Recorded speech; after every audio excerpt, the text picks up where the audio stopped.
The Lakers have waited 1 year for redemption, and now they're on the brink. The heroes have been many. The determined Magic Johnson, the ageless Abdul-Jabbar, and the unsung duo of Kupchak and Rambis. And a victory today means a world championship.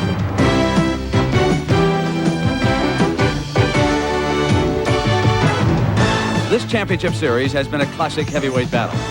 The Celtics score early and often in the first round. The Lakers battle back with stunning power, Abdul-Jabbar and Worthy. The Celtics get up off the deck behind Larry Bird and the Dennis Johnson buzzer beater. But they were staggered again by the Lakers' fast break. Now the Celtics must answer the bell one more time.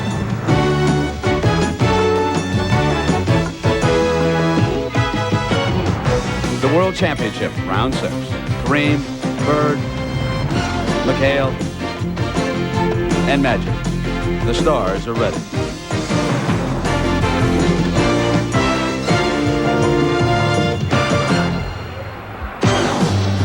And welcome to the Boston Garden, which through the years has been the home court advantage. The fans here don't hope. They believe, and they're already making plans for a Game 7 Tuesday night. But inside, the Los Angeles Lakers are making other plans.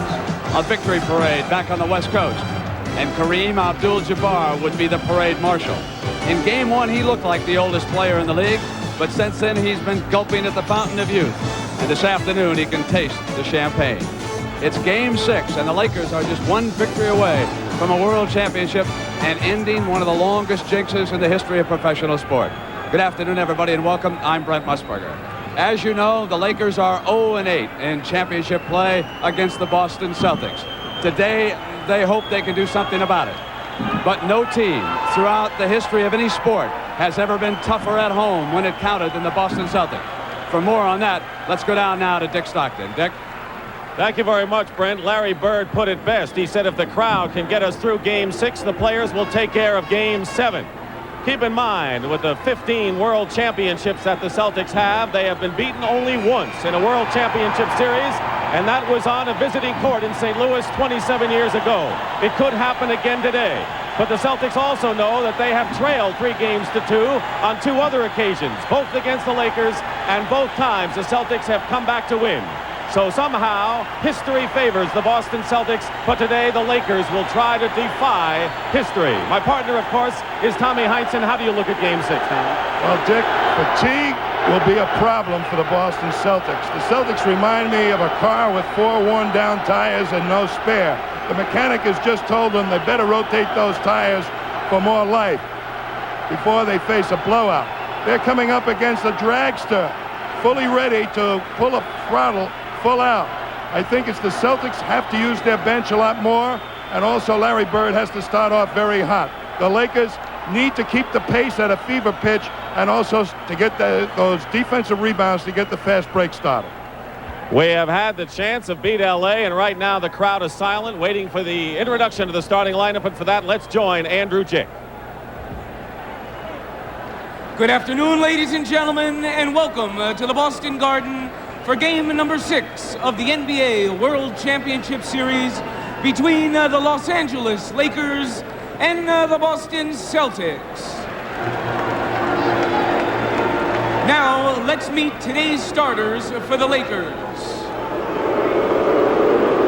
At forward, in his 4th year from Santa Clara, number 31, Kurt Rambis.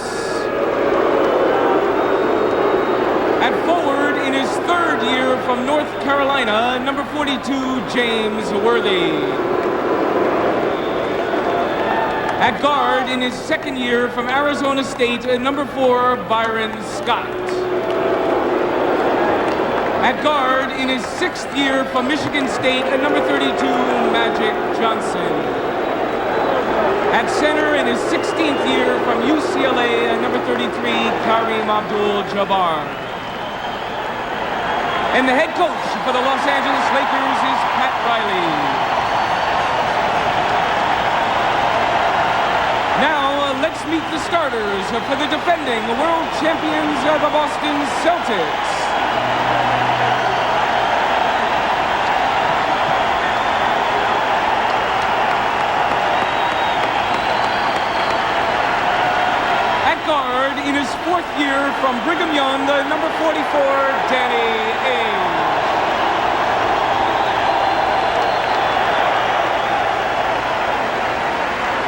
guard in his 9th year from Pepperdine, and number 3, Dennis Johnson.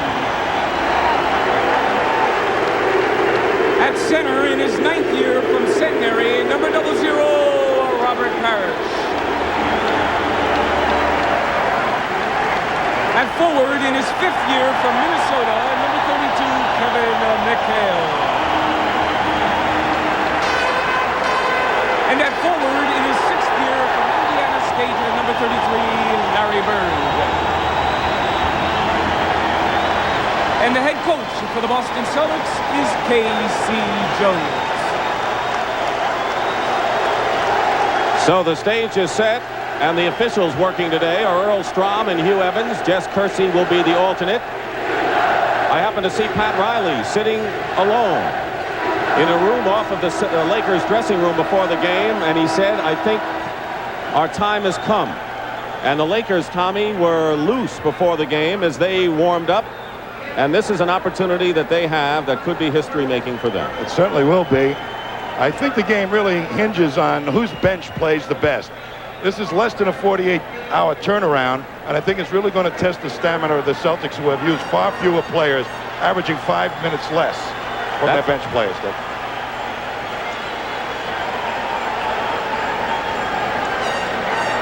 So that's what the Lakers face here, as Kareem will jump against Robert Parrish.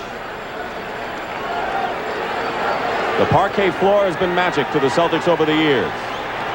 See if it continues. The tip controlled by Boston. Scott coming out on Dennis Johnson. Obviously the half-court style is what the Celtics want to play. And that man has to get off. Out of bounds, Boston ball. Immediately, Scott very aggressive on Dennis Johnson. Previous games, they backed off and let Dennis go at his own pace. Byron Scott is playing tight defense on DJ. He goes in and misses, but Bird is there. Celtics had several opportunities. Byron Scott hits the first shot. Here's a man who is having a humbling series for the Lakers. Shooting under 40%.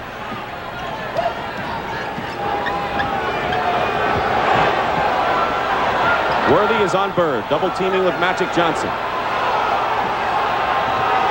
6 on the shot clock. Magic on DJ. And the Celtics have missed early here. First 4 shots have missed.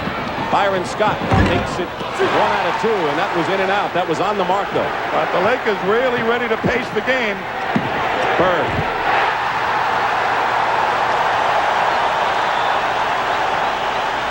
Bird had 20 points.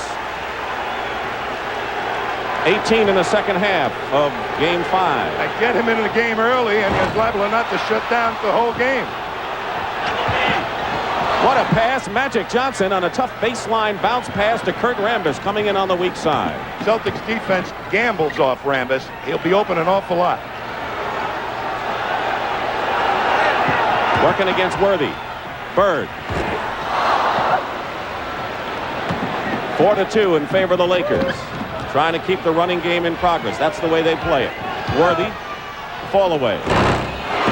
Kareem tips it in. Simply great in the 3 Laker wins has been Abdul-Jabbar, who had 36 points Friday night. Series high for either man. Ainge misses. Loose ball, and the Celtics will come out with it. A little more than 2 minutes gone by in this first period. Celtics, in addition to trying to find Bird, is trying to find any hot player right now. Ainge was open. Rambis picked him up. Lakers playing good half-court defense. Ainge is shot off the side, but the Celtics have it again. Celtics are 1 for 8 shooting in the early going here. And now an offensive foul called against Dennis Johnson using the elbow. The rebounding story, 5-2 the Lakers lead. They were even in game number 5. Otherwise, the rebounding leader proved to be the winner of the game. Should hear today too, Dick. Coming off the screen, Byron Scott lost the ball.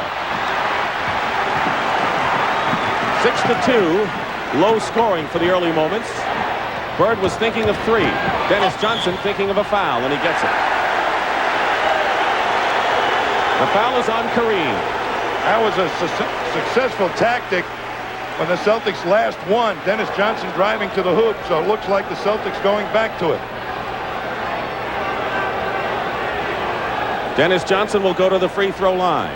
He followed up his heroics in Game 4 when he got the winning hoop with 22 points in Game 5. Well, they're trying to control Dennis a little bit today. I think in the last game, Mike McGee showed Pat Riley that getting hands on Dennis coming up the court would be helpful. And Scott is doing it here early.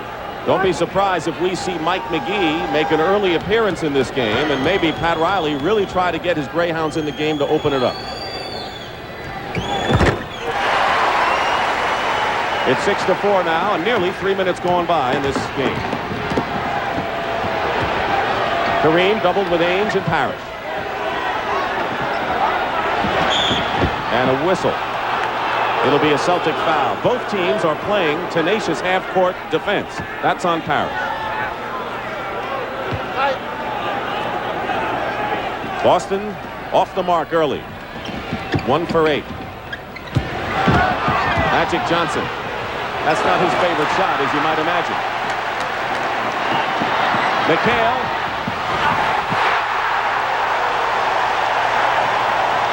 Parrish with a bullet toss like a quarterback, finding a receiver in a down and in. Well, when you're not hitting outside, a few fast breaks doesn't hurt either.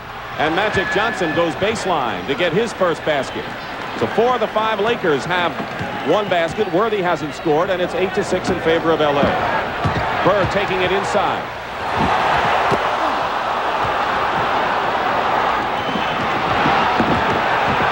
Knocked away by Ainge. Dennis Johnson has it.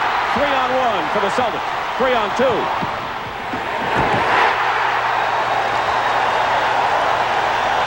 Tommy, he has found 100 ways to score in this series, Kevin McHale. He has been dynamite on the inside. Nobody's been able to cover him on the fast break. They better get back and pick him up. Kareem, single covered by Parrish. Throw the ball away. Boston has it.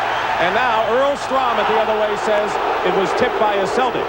And the reaction, of course, expected. Well, the Celtics really changing their rotation in the defense when they double Jabbar, trying to confuse him. So he's seeing different looks in the Celtic half-court defense.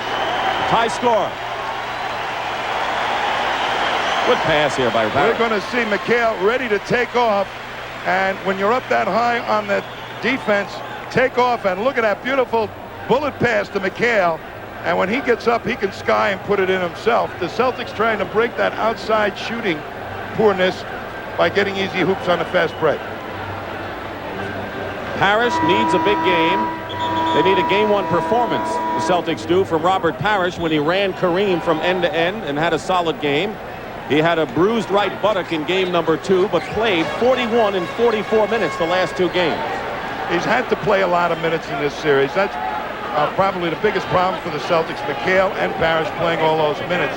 If they can hold firm for the full amount that Casey Jones expects them to play, it'll be a big plus. Those are the guys that probably got the most tired in 48 hours. Magic Johnson outside. He proved it to the Celtics. He had 20 shots in game number 5 and had his best offensive game. 10-8 Lakers lead. Parrish inside against Kareem. McHale again. He leads everyone in offensive rebounds, and McHale has 6 of the Celtic 10 points. Coming back is Byron Scott. You shouldn't be able to hit a jumper after a made basket the way Byron Scott did. Lakers very alert to getting it up court quickly. And a foul on Scott here. Here's an advantage the Celtics have enjoyed pretty much. McHale over Rambis on the boards with those long arms. Even when you block him out, you lose. He has 19 offensive rebounds to lead everyone in this series. Winding down to 7 minutes remaining in the opening period. DJ goes right around Scott, but misses the layup. They missed an awful lot of easy ones, Dick, the Celtics. Shooting his way off. Magic hit his last one. Not this time. Ainge comes down with it, and they're going to call the foul on Magic. Not much Magic Johnson could do, but he gets called for the foul anyway. And a timeout. There's the rebound, and Magic unavoidably bangs him, but makes a good sportsmanship gesture holding him. Nothing wrong with that.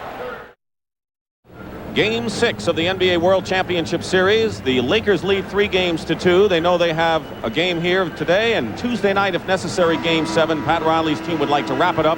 The Celtics have never lost a 7th game in a championship series, and that's what they're shooting for today. And I think they have a darn good chance, Dick, because the bench situations that I feel are so important in this series, they enjoy. They're using their bench liberally. Casey Jones has been trying to play this series with as fewer players as possible, keeping his best 5 in there as much as he can.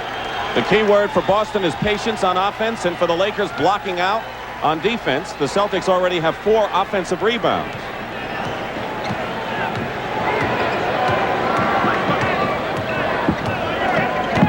Harris continues to play up top, bringing Kareem with him, trying to set a pick against Worthy. Knocked away by Magic Johnson. 6 on the shot clock, and Ainge to McHale. Magic, dangerous in an open court with the ball.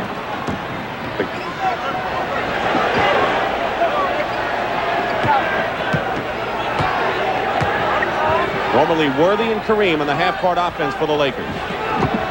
Kareem to Worthy. Ainge clear. Lakers lead by 2. Celtics will try to tie it up.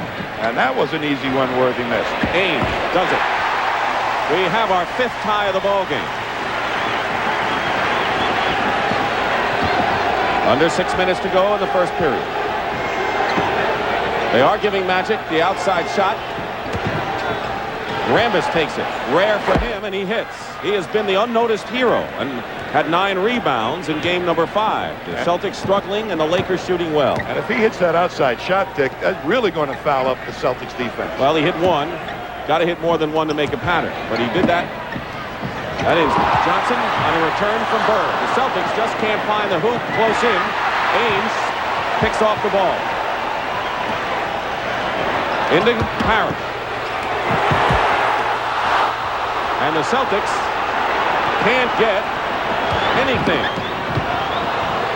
Kareem, skyhook, shows the Celtics how easy it is, and it's 16-12 LA. The Lakers are really hanging in there on the boards beautifully. Celtics missing lots of easy baskets. That's why they have the rebound advantage right now, the Lakers. Dennis Johnson is 0 for 4. Off to a shaky start shooting. Parrish goes inside, and he's fouled by Kareem. That'll be the 2nd foul on Kareem Abdul-Jabbar, and Pat Riley doesn't want to see this early. And the prior game, Dick, the Celtics went exclusively away from Kareem. Whoever he was guarding did not get the ball. Here they're attacking him, trying to get him into early foul trouble. And a quick one, and incredulous look. But all players look incredulous when they get fouled. Not many players say, yeah, I guess I committed that foul, do they? You know, getting ready for a game like this is really something. Years ago, when we would play, Red Auerbach used to walk around with a cigar and flick ashes on you. And if you got burned, you didn't play. You figured your reactions weren't good enough. Kind of a tough crowd. Find out how you're playing or not. Tough coach. The banners show the results. 16-13 LA. 4:35 to go first. All over Kareem. Still Laker ball. When they surround Kareem like that, he's probably the best man in the NBA to find the open man. Byron Scott is open. And here comes Parrish, getting the ball in the hands of a guard. Lakers get back defensively. And all 5 Celtics rebounding that time. 3-point game. Bird. And traveling against Larry Bird, who so far has scored 2 points, and at least at the top of the game hasn't gotten off. And Pat Riley will go to his bench with Mitch Kupchak and Michael Cooper. Both have played key roles in the series thus far. Kupchak in a physical way, Cooper with some staunch defense. Casey Jones still going with his 5, and Riley right now trying to pace the game with fresh players. 4:15 on the clock, first period. Magic tries to get it inside to Worthy. Rambis picks it off, and here's Magic feeding Worthy, and there's the swoop by James Worthy. Mistake by the Celtics after forcing a turnover, and the lead is 5 for the Lakers. Well, these defenses are so packed in. below the foul line. It's hard to believe. Whistle and a Laker foul as Kupchak and Cooper come into the ball game. The Lakers are guarding the man handling the ball up court, and everybody else is in the green area. Kareem goes out, so does Byron Scott. Kurt Rambis commits the foul. And on the line is Kevin McHale. He was shaky early from the free throw line in the series, but has settled down as of late.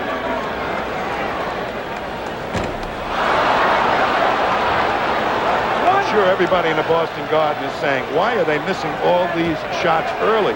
And I think it's a combination of the anxiety of the game and the fact that perhaps this team really is fatigued in playing 2 games in less than 48 hours.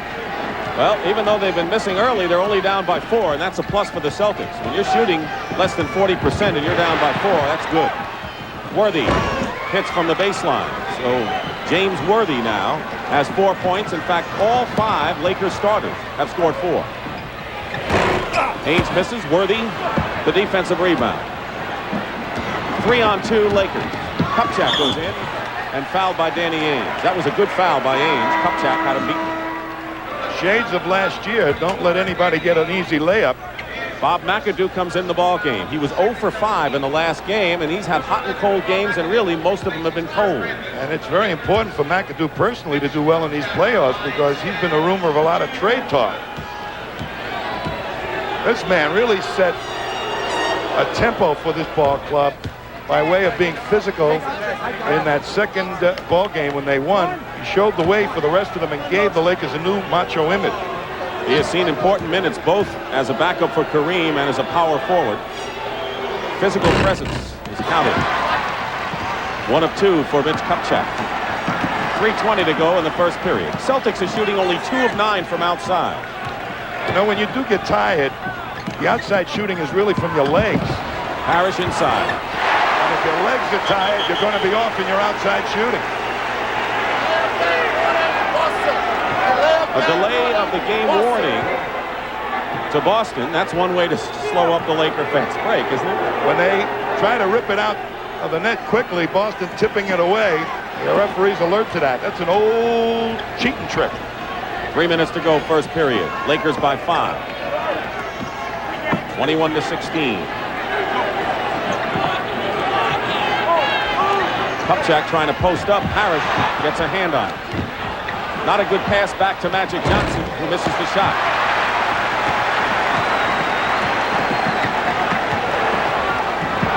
Dennis Johnson trying to get on track. Against Cooper, it's going to be tough. Ainge.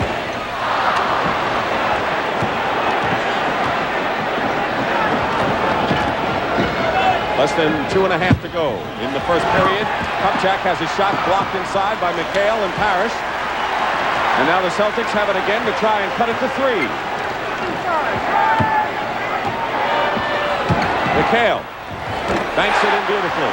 9 points for Kevin McHale. 9 of the Celtics' 18. And now Pat Riley wants to talk it over. 2:04 remaining in the first period.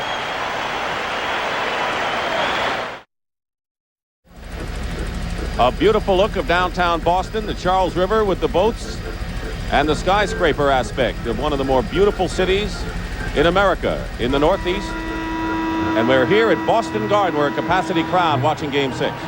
Then we're going to see how the Lakers are going to gang rebound the Celtics. Look at 4 of them in there. 1, 2, 3, 4 against 2 Celtics. But the advantage is Magic getting the rebound and how quickly he can convert that into a fast break opportunity. A double-edged weapon the Lakers are using on the Celtics. And the Celtic guards are shooting 1 for 10. Ainge is the only guard to make a basket as we have under 2 minutes to play in the first period. The Lakers win, they're the world champions. The Celtics win, we go to 7. McAdoo. Short. Kupchak crashes the boards.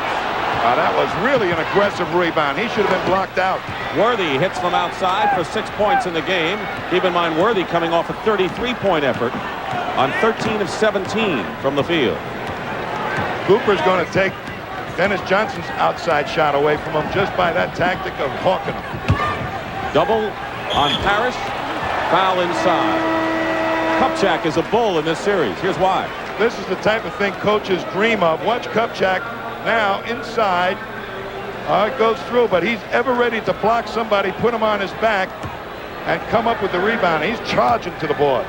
McAdoo's foul. Mike McGee has come in the ball game for the Lakers as Scott Wedman answers that substitution. He has played the most time of any of the reserves, and Danny Ainge goes out.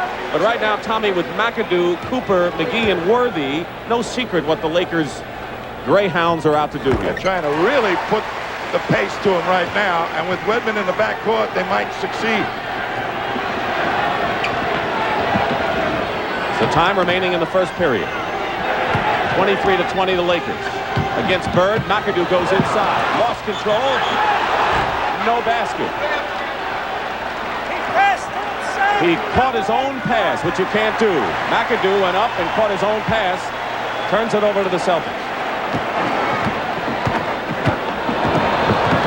The Celtics have not had the lead in this first period. They've trailed all the way.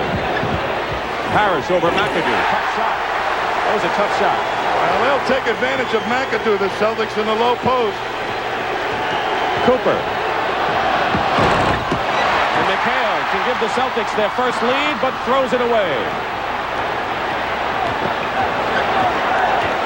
Larry Bird stopped running on that one. He was wide open. 42 seconds and 13 on the shot clock. Off the screen, McAdoo. And crashing the boards is Mitch Kupchak, and I think they're going to call him for it on that. Pat Riley not unhappy with that foul. He wants to see that aggressiveness. It's been a series in which the Lakers early answered the question, can they handle the aggressiveness and intimidation and confrontation that the Celtics put on them last year? And the Lakers have been the leaders in this series. I think they've been doing it primarily with the rotation of people.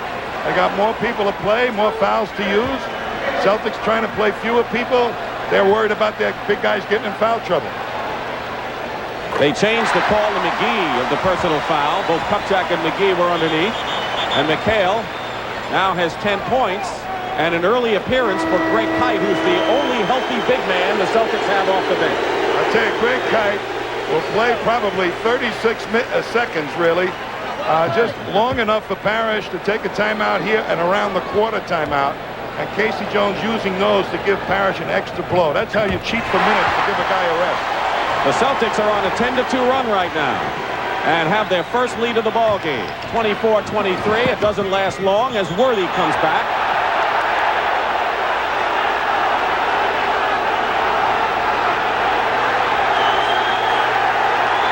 And Earl Strom is warning, I believe, Mitch Kupchak on something. McHale banks it in. The Lakers can get the last shot off of the period, but the Celtics lead by 1. Boy, do they hang in there. That's one of the worst quarters I've seen for outside shooting, and they're up by a point. That's the significant fact here. Cooper runs into Wedman. They call a block. It is a Celtic foul on Scott Wedman. Here's what they warned Kupchak about. He gets Kite right around the arm and holds him and doesn't allow him to take the ball out of bounds. Say, don't get that physical, pal, or you're going to be out of here.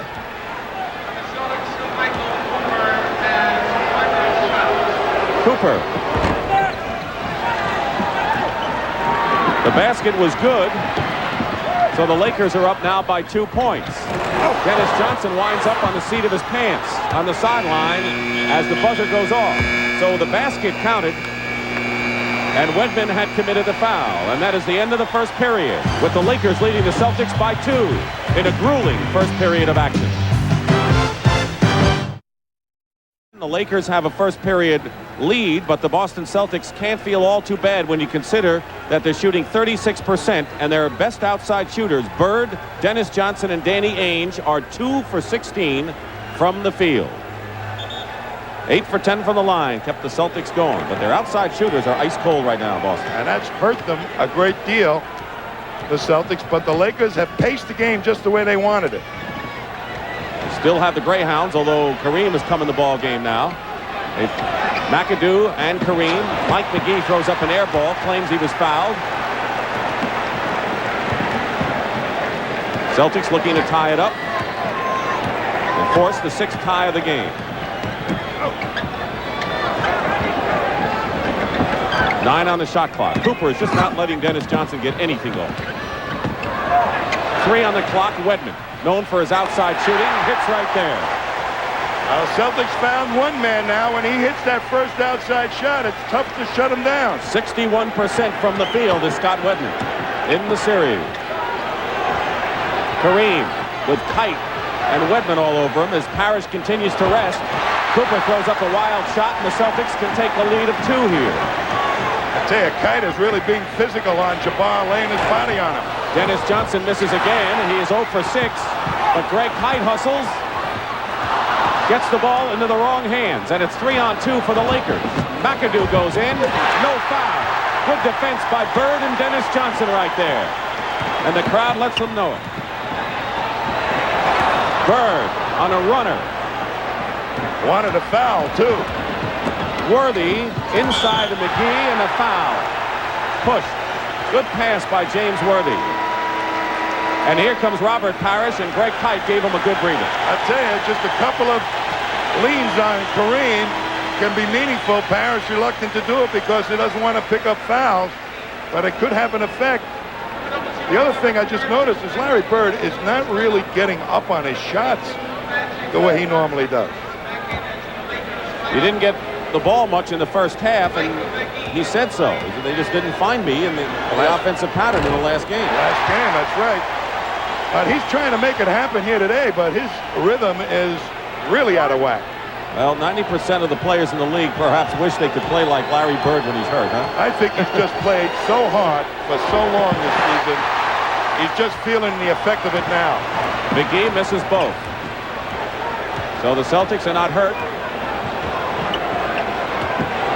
Double team on Bird. No way to do anything there. Dennis Johnson 0 for 6. 8 seconds on the clock. Bird finds McHale, knocked away, and they're going to set the clock up to 5. It's still Celtic ball as Byron Scott checks back in for the Lakers. Scott has 4 points, and McGee goes out. I see the Lakers defense. They're really going to jam Bird whenever and try and make him put it on the floor. McHale misses. Parrish, though, comes right back. So the Celtics continue to miss inside. Off the hands of Magic Johnson. We're tied at 28, under 10 minutes remaining in the second period. Wedman is fouled. Dick, this has turned into a sloppy game. Why do you think? I really believe for both teams that less than 48 hours is taking its toll. Someone's going to have to unslop it sooner or later. If the Celtics have an MVP in the series, it has to be this man, Kevin McHale, doing it again today. Look at the consistent scoring, 31, 28, 24. He has scored 20 or more in 4 of the previous 5. How he's doing it is beyond me. He's lost close to 15 pounds since Maxwell got hurt, and they shifted an awful lot of offensive burden on him after Maxwell got hurt. Everyone has had practically an impossible task of trying to match up with him throughout all of the plays. He is such a unique player with those long arms. He plays a lot bigger than he is, and he's also got exceptional quickness even for a man 6'10". Mitch Kupchak is checked in for the Lakers. Bob McAdoo is out. 0 for 4 today, 0 for 9 the last 2 games. Kite and Parrish both in there at the same time. And a foul against Michael Cooper. They're going to try and set up a nice pick action here for Michael Cooper to come around. They're trying to shake Bird loose, but look at that pick. That's a wide body hitting the small body. Still tied at 28, and we have been tied for quite a while. That was off the foot of Bird. Dick, you know, a couple of years ago when I played in the Lakers series, I had the flu a couple of times, and in a game like this, I can remember Bob Cousy passing me the ball, and I couldn't even catch it. The reflexes were so off, and it looks to me like it's happening here today. A couple of years ago, you sound like it was ages ago that you played with Bob Cousy. That's right. Don't be nasty now. Inside, Kareem. from Magic Johnson. Good inside passing by the Lakers, who retake the lead. 3 minutes gone by. Second period. Turnover. He picked the ball up to make the pass much too far out.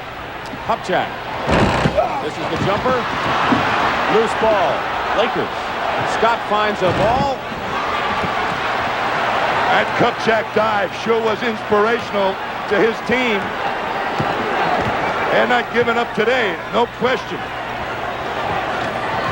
Lakers? I wouldn't hope not. Parrish. Baseline jump shot. 9 for Robert Parrish. So Parrish has picked up the slack. And the crowd loves the fact that Kupchak took a little bit back after dishing it out most of this series. Robert Parrish has picked up the scoring slack right now. Bird has scored just 2 points. Mitch is open at the free throw line and hits. Kupchak with 3. And it's 32-30 in favor of the Lakers. Trying to close it down on the road. They're going to call Scott with the foul. And now an illegal defense has been called. There's Kupchak getting a little confused underneath. And a little push there. A little push. That wasn't confusion. That was muscle being applied to Mitch Kupchak. Illegal defense was called before the shot. Ainge will come in. We'll be back to the Garden. From our helicopter, you see Old Ironsides, the USS Constitution, docked at the Charlestown Navy Shipyard here in Boston. Dick Stockton and Tom Heinsohn. I know it's 32-30 right now. Who's in a better spot right now? Can you pick it out? I think the Lakers paced the game the way they want it, and hoping that that fatigue factor will really wear out the Celtics down the stretch. But Casey Jones has made early substitutions, particularly Craig Kite coming in for both Parrish and McHale. Yes, McHale played 48 minutes 2 games ago and played a lot the other game, but it looks like the big men are getting enough of a breather here. And don't forget, they're used to playing a lot of minutes throughout the season. Yes, but when you really have to run against a team like the Lakers for 6 ball games, it takes something out of your legs, and that's what the Lakers are counting on. Want to remind you at halftime, John McLeod, the head coach of the Phoenix Suns, who did such a fine job in the studio in the early rounds of the playoffs, live here with Brent to discuss the game at halftime. 32-30, 7:57 remaining in the first half. Each team has scored only 4 points this period. Bird inside with his second basket of the game. They may just come out of every timeout and get the ball to Bird to get his head in the game and his feet into the game. Wedman is on Magic Johnson. 2-man game, Magic and Kareem. The skyhook hits, and Abdul-Jabbar has 8. You couldn't have played that hook shot any better than Parrish did. Try to break down Jabbar's rhythm. It didn't work. McHale double, turns around. He plays like he's 7-2, and Kevin McHale has 15 points in the game, and we have our 9th tie. And they're toe-to-toe in the second quarter. No one's staggering yet, however. We got a lot of time to go. 2-man game again with Magic and Kareem. Magic goes inside and draws the foul. It'll be on Wedman, his second. Both teams are shooting better. The Celtics certainly are at 4 for 8 this period. McHale seems to have his inside touch and Parrish a little bit, but the outside game has not still been there, except for Scott Wedman, who's only hit 1, I think. Pat Riley's been to the championship series in 4 years as head coach, looking for his second championship. You wouldn't believe a guy that's been to the championship that many times will be getting as much heat as he's gotten this year. Hey, when you're on the big media centers like New York or Los Angeles or Boston, Philadelphia, comes with the territory. Kareem and Parrish were going at it, and if that's on Kareem, which it is, it'll be number 3. Kareem Abdul-Jabbar has picked up his 3rd. And his parents in the crowd and not very pleased. His mom looks like she's going to jump out of the stands and go right after the official. Hang tough, Mom. He's got to stay in the game. McAdoo will be coming in shortly. Will the Celtics go with him right now? Well, we'll go with 2 points. Sometimes you make a mistake at going at a player like Kareem. Kareem inside. Foul. And Robert Parrish commits his second personal foul. Look at Bird come through there. A little backdoor play as Cooper got caught up on the pick situation that Parrish laid on him. So they're trying to get Bird really into this thing with some easy shots now to get his confidence going. McAdoo can't come in the ball game yet. Kareem is on the free throw line, playing with 3 fouls.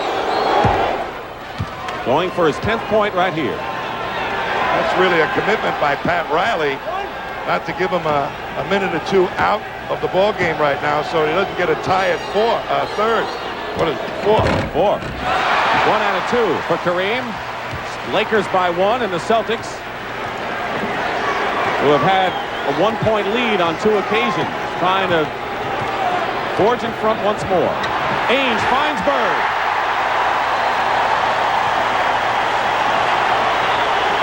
Celtics lead. A little more than halfway left in this second period. Kareem gets the sky hook. They want to get as much production offensively from him before he has to leave the game. He's 5 for 5, Tommy. McHale. Bird can't tip it in. And a foul against the Celtics. How does Bird lose Cooper? Underneath the hoop. Watch this. He kind of hangs around underneath there, fakes out, little pick action. They get caught in a bad talking situation, no defense, and the Celtics alert to that. Get it to him quickly. Foul was on Danny Ainge. 2 on Ainge. Under 6 minutes to go in the first half.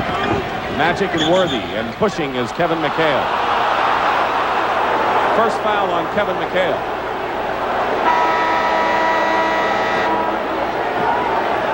McAdoo, of course, in the ball game. Kareem is out, and Dennis Johnson, who is struggling from the field, comes in for Scott Wedman. Celtics, with the score 39-38 in favor of the Lakers, have done it without outside shooting. That's amazing. Totally amazing. Truly amazing. Truly, totally, whatever you are. Kareem on the bench has scored 11 to lead the Lakers. McHale's 15 leads the Celtics. 1 for Worthy. You know, but the game is being slowed down more and more in the favor of the Celtics right now. You said the Lakers had their pace, but the Celtics have it now and haven't been shooting well and have stayed close. Pass from Bird to Dennis Johnson. DJ smartly didn't go up with it there. Bird on the offensive rebound. DJ. Good pass. 1 for 8 now for Dennis Johnson. Good pass from Larry Bird. Open, meanwhile, is McAdoo. And McAdoo was 0 for 9 before he hit that jumper. When you get back, you better yell out who you're picking up. They left McAdoo wide open, the Celtics. He was 0 for 9 in 2 games. Now a Laker foul away from the ball. Michael Cooper will be hit with this one. Cooper is really going to try and put a physical test on Bird. And one of those fouls that just say, let's clean this up a little bit. Bird has said many times Cooper's the best defensive player he's going to get. McHale spins inside. It's 17 for Kevin McHale and another tie. Does he have his rhythm? He never was squared to the basket when he took that shot. Last year, McHale only had 2 good games out of 7 against the Lakers. Worthy fouled inside.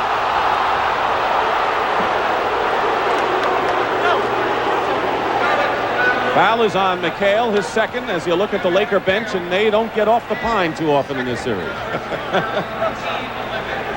Celtic bench, excuse me. This man that'll be at the foul line, James Worthy, is Mr. Inside once Kareem goes to the bench. And they really look for him, and they shake him loose. You got to be alert underneath there to talk, because they set a lot of picks to shake him loose to get good position. The one thing he really did in the last game, besides score a bundle, is go to work on the defensive board. What he gives his team more than anything else, I feel, is those stuffs on the fast break. It's like when Bird hits the outside shot, that's what the stuff is to the Lakers. Lakers by 1. They're 6 of 12 at the free throw line. Before that last make by Worthy. And another Laker foul. Mitch Kupchak with his first personal foul. Well, they've called that foul both ways now. Riding from behind. Once the man gets the ball, you can't bump him too hard for the position, but when he gets the ball, you certainly can't ride him out of the play. Parrish missing.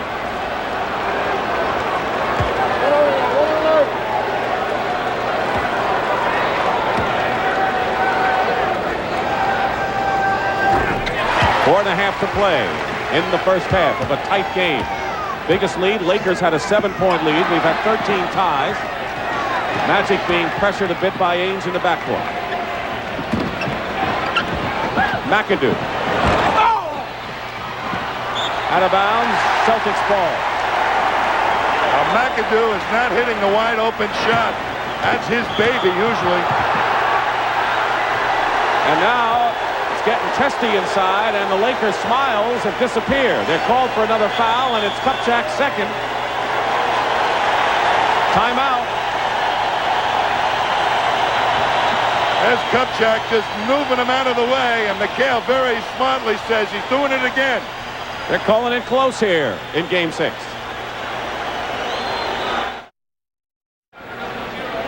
When you look at a guy like Robert Parrish on the rebound, you know he's a big one. You got to try and go over. You just got a little fake to make him lose his balance. Watch this. A little lean, and the shot was up and away. He got fouled. Rambis gets the loose ball, and now the Lakers can take the lead, down by 1. 3 minutes and 40 seconds remaining in the first half. Magic Johnson. McHale. Hit. And lucky for the Lakers, they did get to McHale because Danny Ainge was in the process of streaking up the court. Magic Johnson has committed his third personal foul. So the two leaders of the Lakers, Kareem and Magic, have 3 apiece. A little banging on the boards, they call it. And when they get over the rebound and trying to stop the fast break, they call it on Magic just to make it a tough outlet pass. That's what's slowing down the pace a little bit, too. Not good outlet passes. Greg Kite will come in and give Robert Parrish a breather again. So Casey Jones, who used only 7 men in Friday night's game, resting his big men in this one. 3:33 to go. McHale hits 1 of 2. And it's 47-45. The Celtics lead by 2. Lakers had the biggest lead early of 7. And Kareem has been resting on that bench to give him the half-court offense for the second half. Magic Johnson in the air from Worthy. Magic has 9. Worthy and Kareem lead with 11 for L.A. I think this is a point where Boston has to really put their foot on their offensive pedal. 14 ties in this first half. Keenly contested. Bird in traffic. Too high off the glass, but there's McHale. Rambis saves it nicely. That's 2 in a row. 2 games in a row, Rambis has gone in the crowd to make a big save. Magic goes up. Break for the Celtics. Ainge, open court. Ties up Magic Johnson nicely inside. Good play by Danny Ainge. Some great defense both times. Here is a good rebound by Rambis. Look at him hustle. I'll tell you, he is Clark Kent. Hustle game, prior game in L.A., showing it here again at the Boston Garden. He went deep into the crowd Friday night for the Lakers. He only went into the 3rd row here. But he got a telephone number when somebody slipped him the telephone number. Still Boston ball. Byron Scott will come back in. While we have a moment, let's check on the foul story here. The Lakers have Kareem and Magic Johnson with 3. Robert Parrish has 3 fouls for the Celtics. And all of the players with 3 are on the bench right now. Off the screen, Bird. 10 for Bird. Celtics by 2. And when he makes them, they're rattling around. He usually swishes them through clean. Byron Scott missing from the corner. A whistle. Loose ball foul against the Celtics. There is a battle going on underneath the boards. People clearing people out. Greg Kite on the foul. And they're trying to clean that particular stuff up. Kupchak on the line. Have the Celtics kind of neutralized the Laker bench a little bit, the way they're working their reserves? A little bit. I think Casey Jones made a commitment to use more players. Obviously, Kite in this game, and his body banging around, and they might be neutralizing the strength advantage that might have been developing for the Lakers, believe it or not. Not that much? Not that much. Okay. But I think the Celtics have to really make their move now while this unit is in there.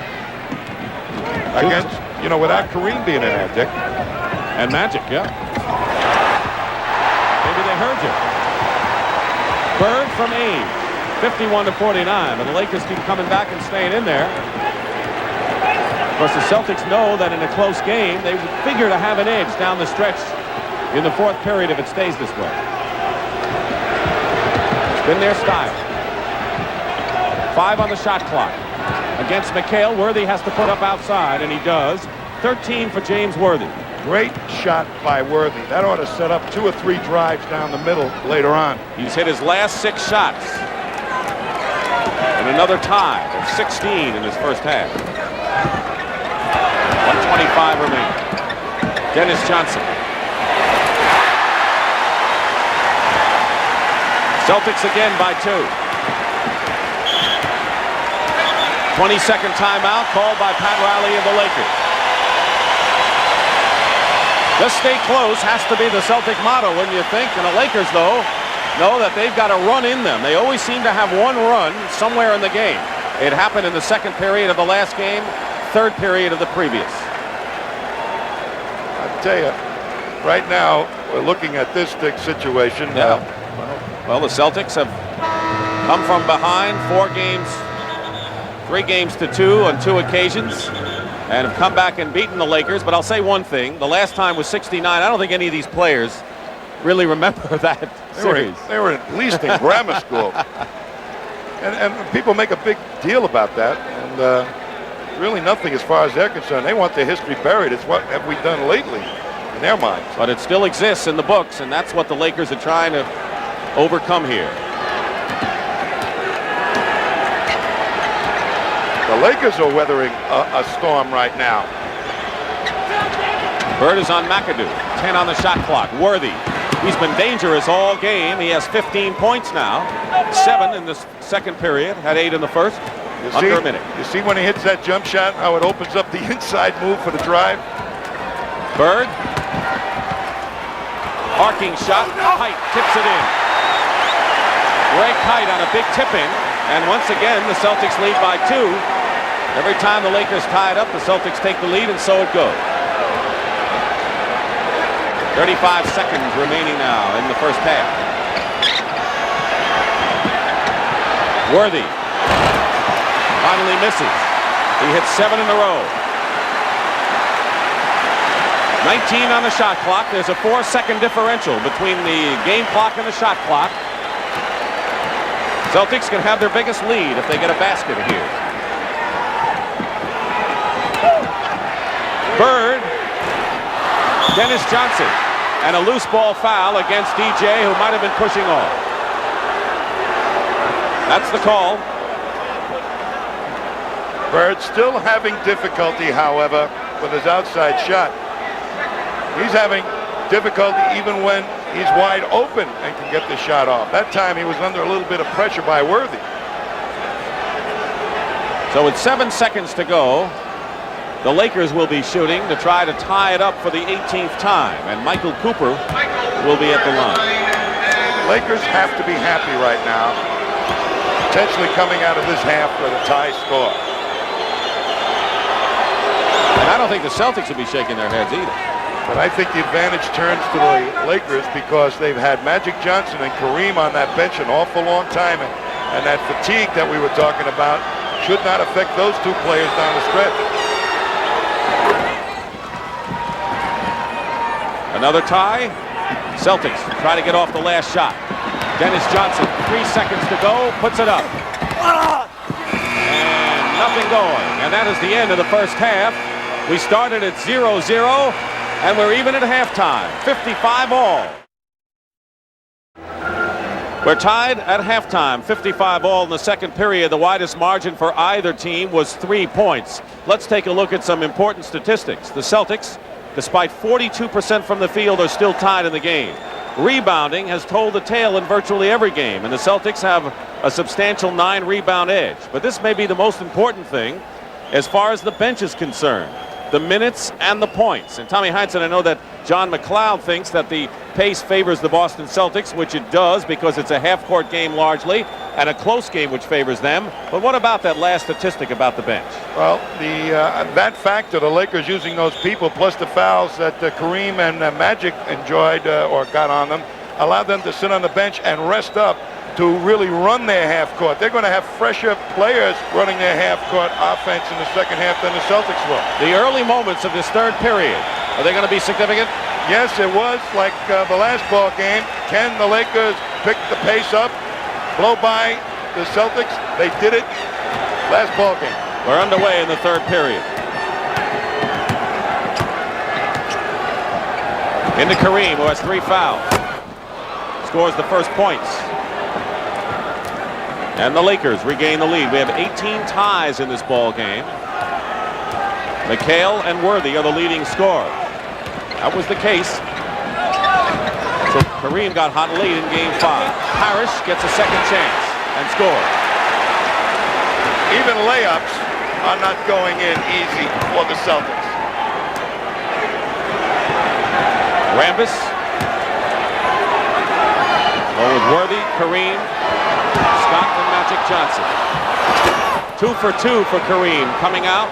He's 7 for 7 from the field. Has not missed today, and he gives the Lakers another lead. He definitely looks fresher than Parrish. We know he's old. No, we won't go into that. Dennis Johnson shooting over Magic. Hey! Misses. Fighting inside. Rambis.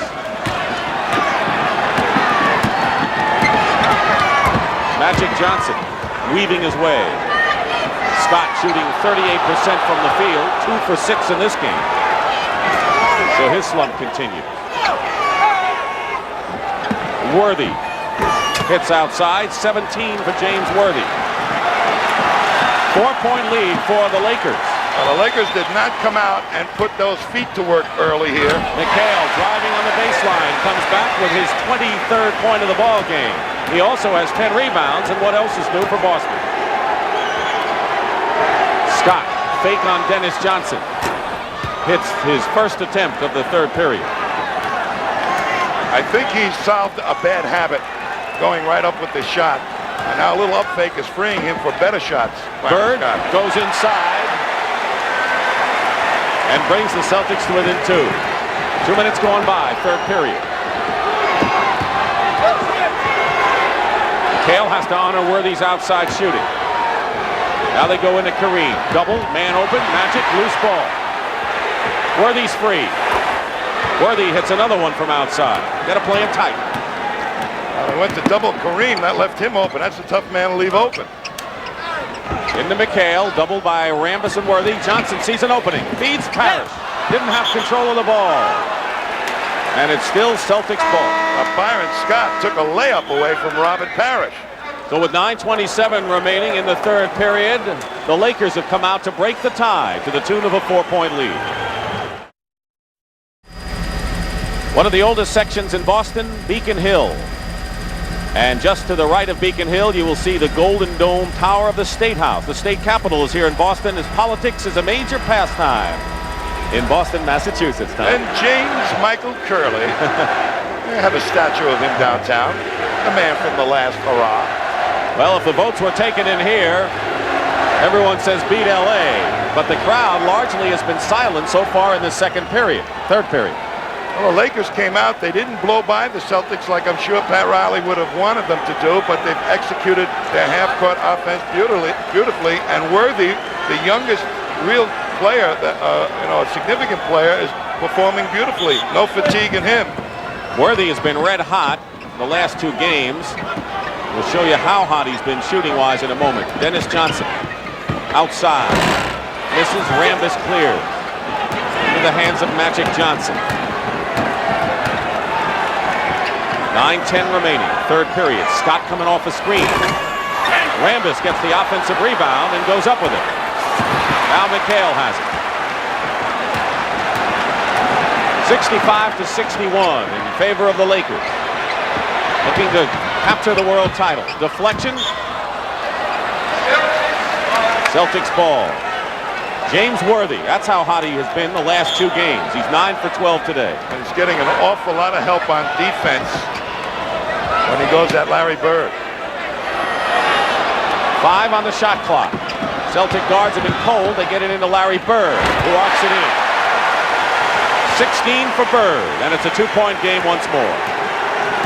They need the Bird flying high this second half. Rambis. Plenty of time for the Lakers. Now they have 8 on the clock. Kareem goes inside instead of the sky hook. Goes the other way, and he's got 19. Just developed that type of move the last couple of years. Bird can't hit his second in a row. It's what he's been known for most of the year, going on one of those streaks. Worthy with another basket on a pass from Magic Johnson. And now the Lakers are up by 6 points within 1 of their biggest lead of the game. And now the crowd begins to come alive. But the Celtics have to come alive. That's the important thing. Bird misses. And a collision and a foul. He'll call Dennis Johnson on the block. Bird takes the outside shot. They count on him to make that. And up goes Worthy as Bird was really disgusted with himself, so much so that he forgot to pick up James Worthy. Into Kareem.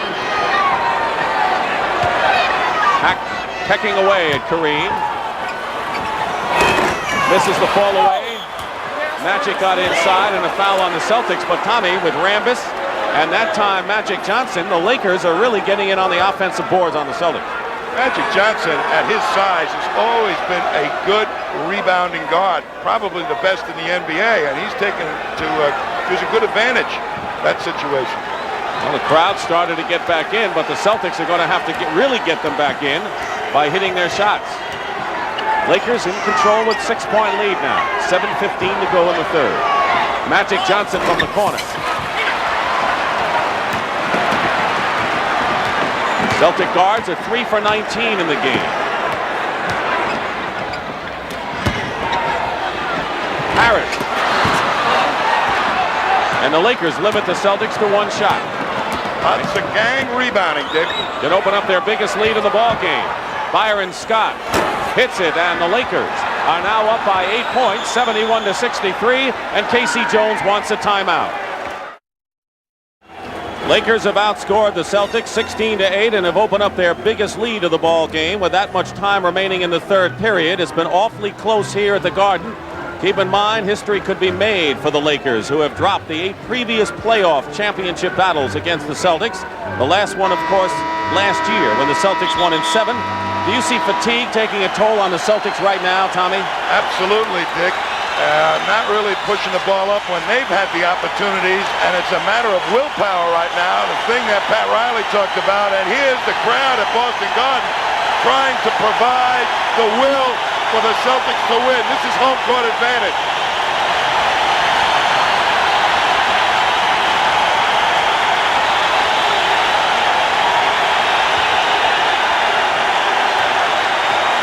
Eight-point lead. The Lakers 8 for 12. The Celtics 4 for 10 this period. And Rambis ties up McHale and is called for the foul. Celtics will inbound. Second team foul on the Lakers. 6.5 to go in the third period. Inside, McHale loses the ball to Byron Scott. Not the results the crowd or the Celtics wanted there. McHale felt compelled that time to try and make a move to the hoop, and really with total disdain for the triple team. Kareem gets rid of it quickly. And Magic Johnson, who goes up, gets his own rebound and keeps it alive. The Lakers are much more aggressive than the Celtics right now. Rambis tips it in, and it's now a 10-point lead. And this could be a Laker run, which we told you They have in every game. The Celtics are back on their heels right now, Dick. Bird puts a fake on Worthy, goes in and gets the basket and the foul.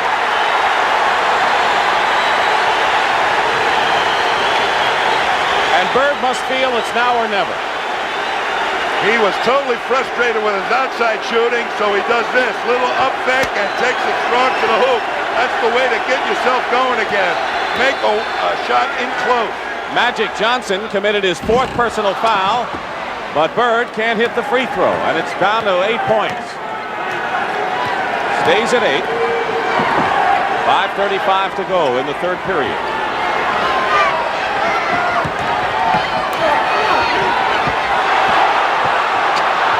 Kareem, Parrish, defending. Earl Strom with the call. Danny Ainge with his 3rd foul. Danny Ainge didn't want Magic to make that cut to the hoop. Look at a little bump there as they try to deny Kareem the ball, but now Ainge denying Magic the cut. You can't do that. Meanwhile, Michael Cooper replaces Magic Johnson, who goes out with 9 points, but 4 personal fouls.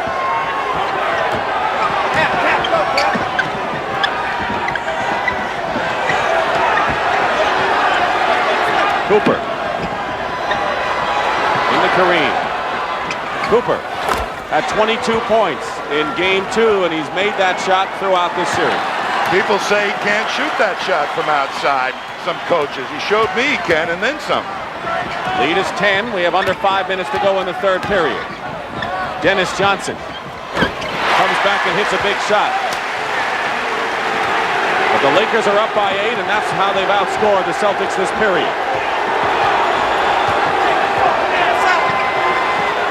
Only hard defense for the Celtics are going to do it for them right now, Dick. Cooper into Kareem with another sky hook. Off the mark. McHale loses it out of bounds. Those are the frustrating things which happen to you when you start to shake your head. The Lakers are performing in their set offense like a playbook. Couldn't be any better. Scott from the corner hits the shot. So Byron Scott now has 6 points here in this 3rd period, and it's a 10-point lead again. Danny Ainge drives in and misses. Batted out to Dennis Johnson. And Scott is called for the foul. Right now the Lakers are 16 minutes and 11 seconds away from getting the monkey off their back and winning this NBA World Championship Series. Pat Riley has maintained all along, Dick, that they don't have to really run to win games. They got a heck of a half-court offense in their own right. 4 minutes remain. Danny Ainge outside, and the Laker guards continue to struggle from the field. Ainge 1 for 9 here in Game 6.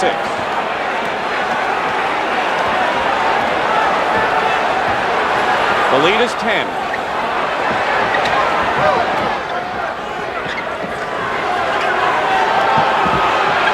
On the shot clock. Kareem goes inside.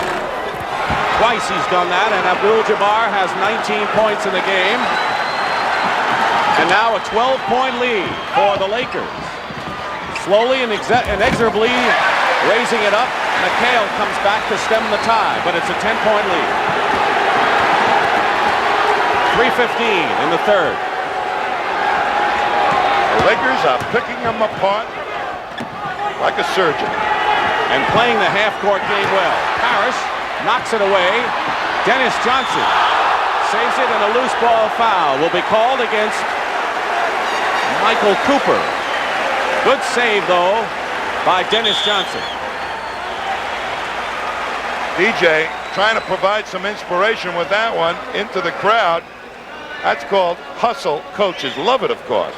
3:01 remaining in the 3rd, and that's our score. The Lakers are in the driver's seat, but if the Celtics can pull a miracle and rally here, we go to Game 7, Tuesday night, 9 o'clock Eastern. The Lakers are going to be hoping they're on the beaches that day, enjoying the fruits of the World Championship. Well, the Lakers, Dick, have 2 options to really potentially blow this team in the white uniforms out. fast break them. A good time to push the ball at the Celtics. But if they elect to go surgically at them with their half-court offense, the Celtics can climb back into it. Celtics have not gotten the outside shooting from their guards. McHale misses. Parrish misses. Out of bounds. Boston ball. To give you an example of what Ainge and Dennis Johnson have been trying to accomplish or not, the backcourt shooting for Boston tells a lot of this story.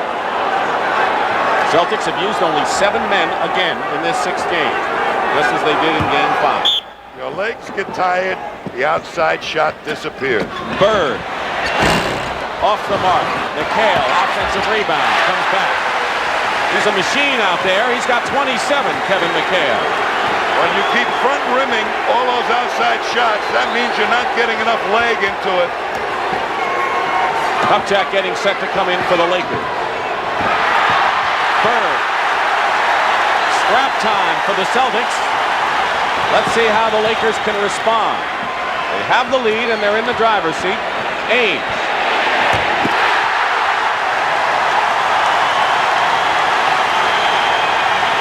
Only his 2nd field goal of the game. The Lakers are slowing it down, Dick. They're not pushing it at the Celtics. They're letting the Celtics get back in the game. Well, the Celtics got back in defense. McHale commits his 3rd personal foul. And Kupchak is coming in, and Cooper is slow getting up. He is dragging himself along the floor, and it looks like he's touching his left knee. Here's what's happened, Dick. McHale comes right over, and I think they collided one knee on Cooper's left knee. Inside of the knee, I think, is what he was working on. Gary Biddy, the trainer, out with him.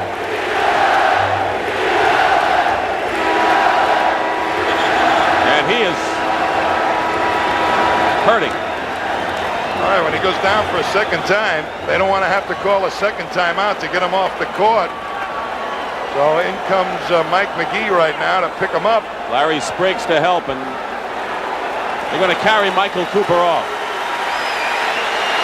The fans, who are amongst the best in the country here, applaud Michael Cooper. They know good players when they see them. Home or away. Last time Kareem was in here, he broke a record, and this place stood up for about 10 minutes giving him an ovation. Now I think it may be more imperative, not that it wasn't before, that the Lakers try to wrap it up here, huh? Absolutely. But they are letting the Celtics get back in to this ball game. The pace is not where Riley would want it, I believe. 10 on the shot clock. Loose ball, Magic recovers. Byron Scott hits a big shot from the corner to break a 6-0 run by the Celtics. And with a minute and a half to go, again, the Lakers by 8. Celtics got right up on their toes that time defensively. So they're off their heels. Minute 20 to go in the 3rd. Dennis Johnson missing outside. Mitch Kupchak, another big rebound. And the Lakers can open it up to 10. Nobody in the purple jersey streaking up the court. Kareem misses a sky hook, gets the rebound. Great help from Kupchak. Kupchak is fouled inside.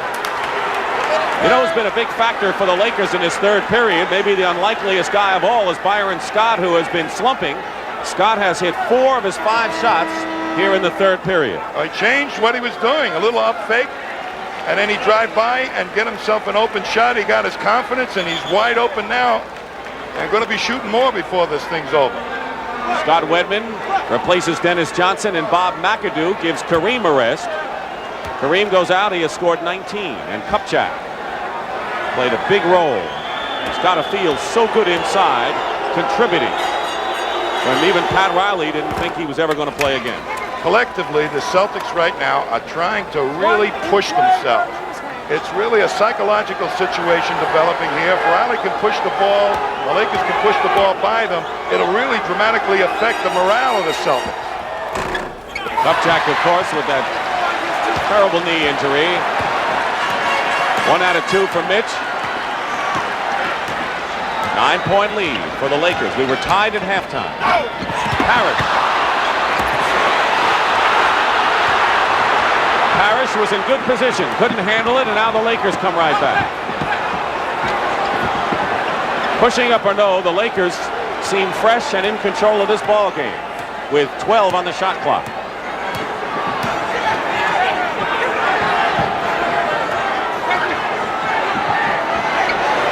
Scott misses a three-pointer but gets the rebound. That is a real no-no for the outside shooter like that to get the rebound. And now the Lakers playing for the last shot. Ainge intercepts with 2 seconds, and that'll do it. If you ask Pat Riley, how would you like a 9-point lead going into the fourth period and a chance to close it out, he said, I take it. He's got it. And we'll be back to the Garden in a moment. Back at Boston Garden, let's check in with Pat O'Brien right now. Pat? Thank you, Dick. I'm in the Laker locker room. Michael Cooper, injured. He has a bone contusion right here on his left knee. They carried him off the court, as you saw. He has walked back onto the court. They expect him to play. It's hard to keep Coop out of the game. This is his 323rd consecutive game. Let's go back to you, Dick. Thank you very much, Pat. And, of course, Coop wants to be out here. Lakers hold their lead and win it. And the Celtics are going with Wedman and Kite. They're 2 men off the bench to start the period. Strange things have happened in fourth quarters at the Boston Garden. And I guess if the Celtics can come back a little bit with those 2 in the lineup, giving people a good rest, that'll mean something. Wedman is fouled. Wouldn't you think that this is a chance if the Celtics can gain, that could be a boost for them?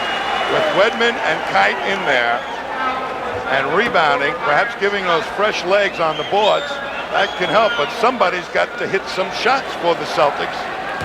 And the Lakers, I would think, if they don't push it up right at this Celtic team, fast break, it takes the steam out of you when you keep seeing an aggressive attack offensively. Here's Cedric Maxwell, who last year was the hero in game number 7, and this year has not been a factor in this championship series. I think that was tremendously hurtful for the Celtics. It didn't show in any of the prior series, but it sure showed here. 82-75. Worthy. Kite fighting, gets a rebound. Celtics will try to cut it to 5. Bird, blocked by Worthy. Celtics get back on defense, and here's Byron Scott. What a collision with Scott Wedman. Worthy made a fine play on Bird, and Wedman is called for the foul. Well, here's Bird trying to make something happen, and Worthy, beautiful block and magic on the fly, trying to push it at him. Celtics stymie him a little bit, but here is new legs, fresh legs, getting out there and making sure Scott doesn't get a layup. Byron Scott, whose confidence had to be boosted with his shooting in the third period, on the line with 2.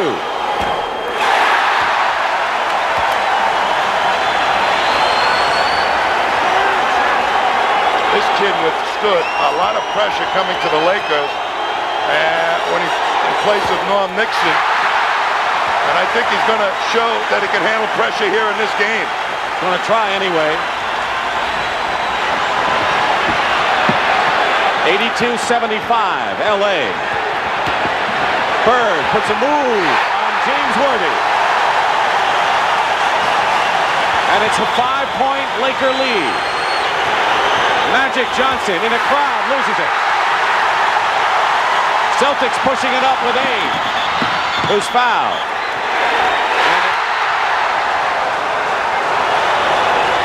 And that's 5 fouls, I think, on Magic Johnson. It is. Here's Bird putting a super move on James Worthy. Feels the body, uses Worthy to spin off of, uses the left hand. Beautiful play. Injured with a bruised bone in his left knee. Cooper is back. So is Kareem. And the Celtics are making a run. We are back. James Worthy has scored following a Celtic turnover. And now McHale goes to the line and is pushed. It is a 7-point lead. 84-77. And McHale will go to the line. And Kareem has just picked up his 4th foul. Now for the Lakers, Magic Johnson went to the bench with 5 personal fouls, and a man who was carried off the court by 2 of his teammates, Michael Cooper, has come back in with a bruised bone in his knee, seeing action nonetheless. Any hope, perhaps, of pushing the ball up quickly at this stage, limited by Magic being out and Cooper maybe hobbling up with the ball with that bad knee. 6-point game, 84-78.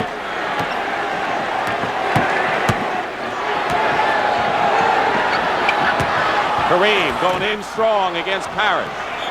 21 for Kareem. He slept all day on the plane yesterday coming east, and he's jumping here with 10 minutes to go in the fourth quarter. Amazing for 38-year-old. McHale gets it inside and is fouled. You know, I asked Kareem, what's it like to be one game away from winning a world championship? And he rubbed his palms together. He said, I guess anticipation. Timeout. We'll be back to the Garden with 9:57 remaining. A look at Faneuil Hall Marketplace. You saw how active it was at the top of the day when Brent began the show, and it is very active there. You can say that about the fans here at Boston Garden. It's an 8-point Laker lead with 9:57 remaining in the fourth period. Jim Valvano, coach at North Carolina State, who told us before the game that he has had a whale of a recruiting year with the Wolfpack.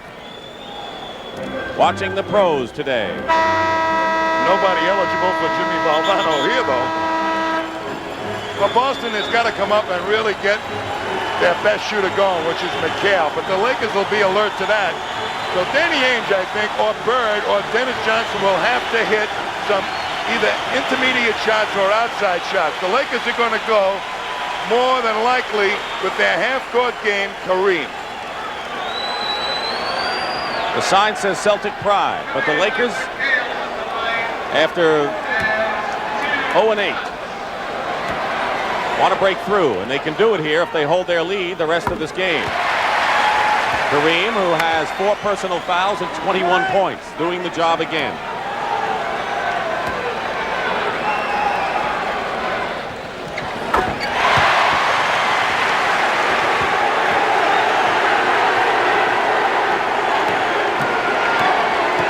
Ainge is on Cooper.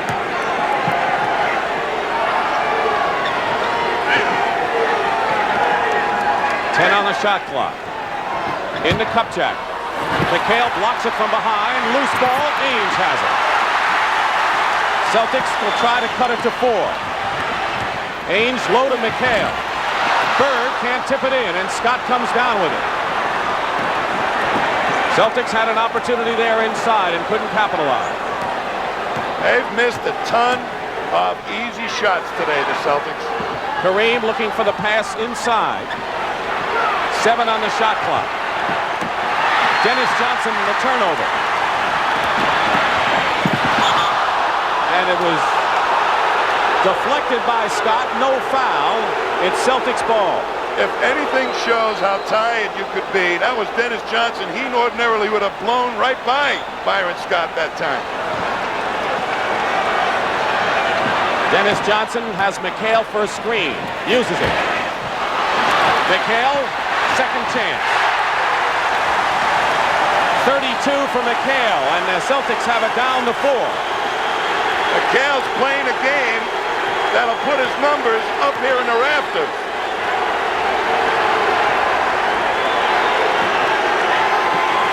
Kareem wants the ball.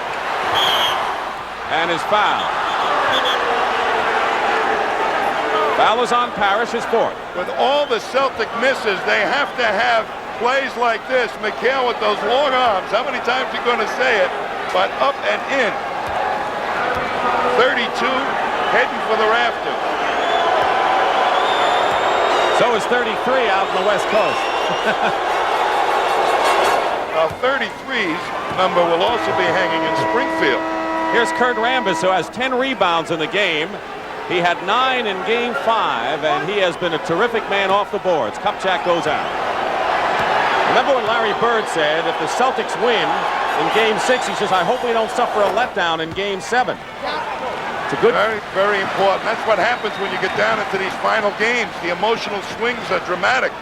And this is a grueling game for the Celtics. Parrish keeps it alive on Bird's miss. Plenty of time. 8:24. Bad pass by Johnson. Worthy going in. And will shoot two. Can't afford the turnovers the Celtics committed there. Worthy holding his hand. The Lakers averaging 12 plus turnovers per game in this series, have only 9 today. So they've protected the ball well. There's Magic, who'll come back with 5 in a moment. And that's the man that's responsible for fewer turnovers. He controls much of the game.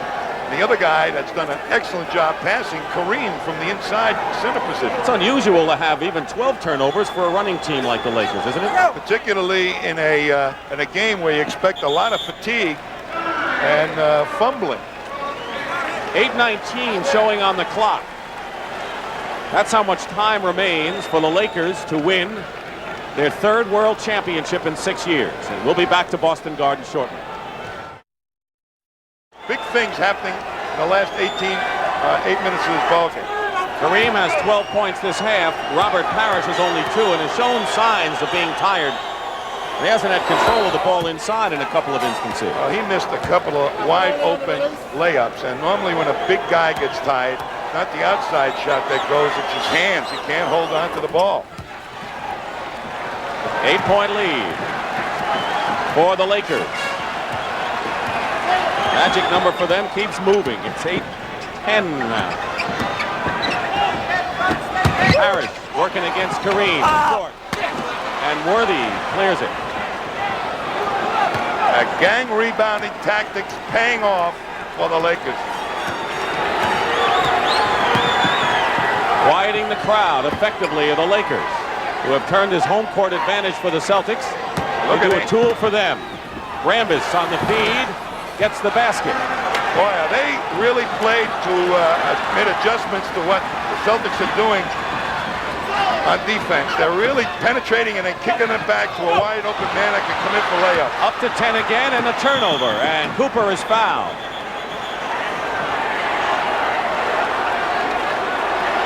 Kevin McHale now has 5 personal fouls. 1 more and he's out of the game. Magic Johnson has been playing with 5.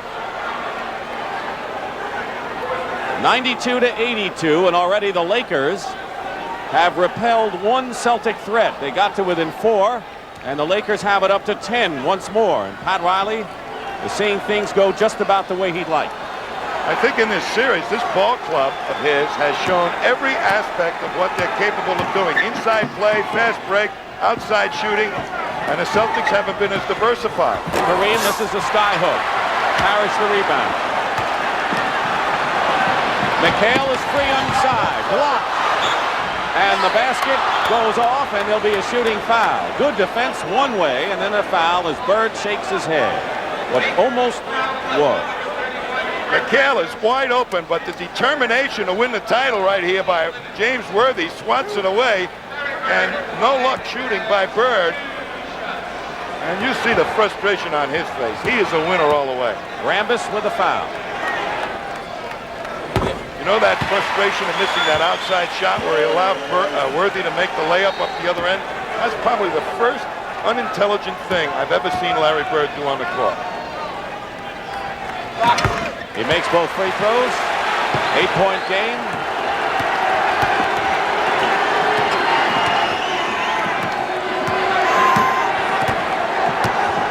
Magic Johnson can't go inside.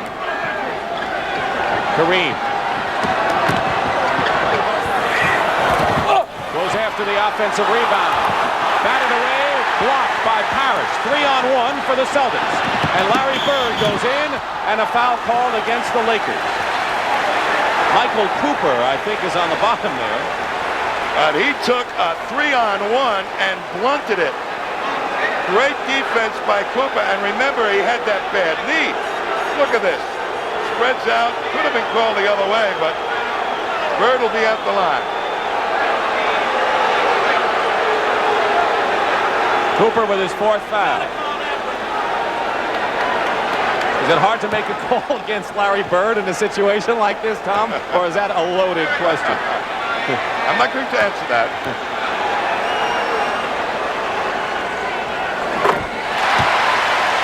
Commissioner David Stern seeing the NBA at a peak.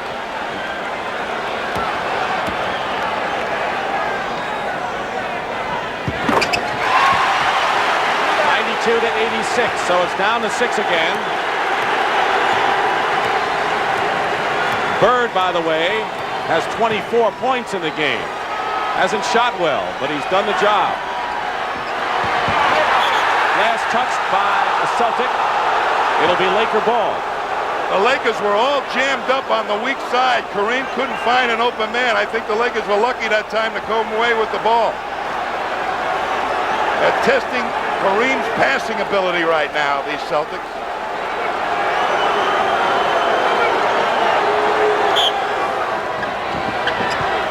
Magic Johnson gets the return pass from Kareem, and Bird comes down with the rebound. Into the hands of Parrish, and the Celtics can narrow it to 4 once again. Double team on Bird. Open is Dennis Johnson. Ainge has the shot. And the bugaboo for the Celtics. Outside shooting by the guards continues to haunt him. 6 minutes to go in this 4th period as Magic Johnson is fouled by Danny Ainge. Well, Danny's not alone in the outside shooting department. The only man I've seen in this game that looked like he could shoot with confidence from the outside, had his legs going, has been Wedman for the Celtics. So here's Magic, who, by the way, has 11 assists today. He has had 10 or more assists in all 19 playoff games this season, and he's broken Jerry West's assist record in the playoffs.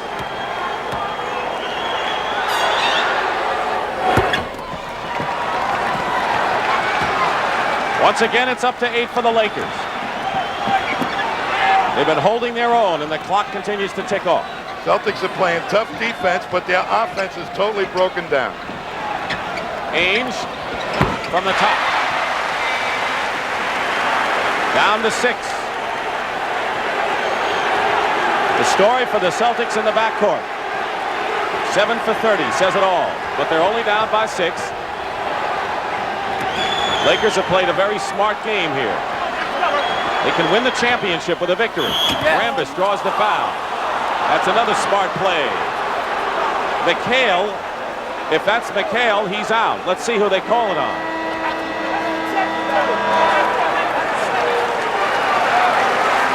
Kevin McHale has fouled out of the ball game. 32 points, 16 rebounds, and I'll tell you, it's going to be awfully tough to go down the stretch without him, and Kevin McHale is angry. We want to talk about officiating. A foul out Kevin McHale at the Boston Garden in Game 6. Let's take a look at the play right now. Well, let's see Rambis shoot the free throws instead, but that's a pretty tough number for an official to foul McHale out. But remember, they called one in Kareem out in a 5th foul out in L.A. I think the officials have done a terrific job, Tony. I do too. Some physical things that could have gotten out of hand. 1 for Rambis, 5:19 to go. 95-88.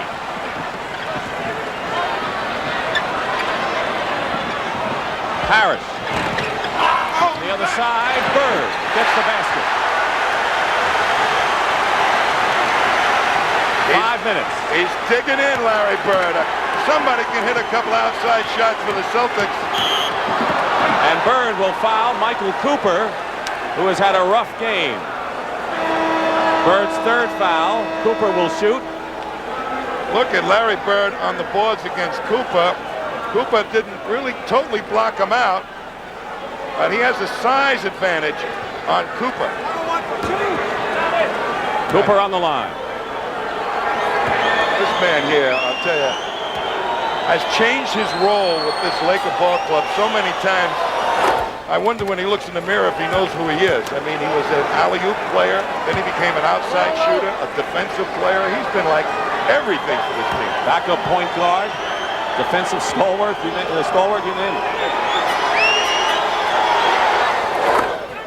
Timeout. 97-90.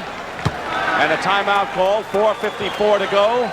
7-point game. The Celtics are within range, but that's 4:54 for the Lakers to win the world title. Right now, let's check in with Pat O'Brien. Thank you very much. Thank you very much, Dick. I may be the safest person in the whole arena.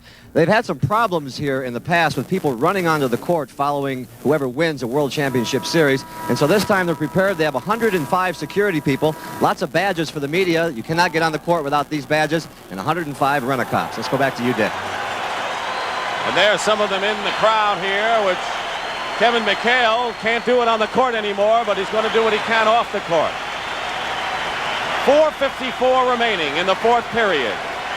Game 6 of the NBA World Championship Series. The timeout story is even, but the Lakers have a 7-point lead, trying to close it out at Boston Garden, where no team has ever won a championship against the Celtics here in Boston. It's half-court offense against half-court offense. Bird misses, Kareem clears.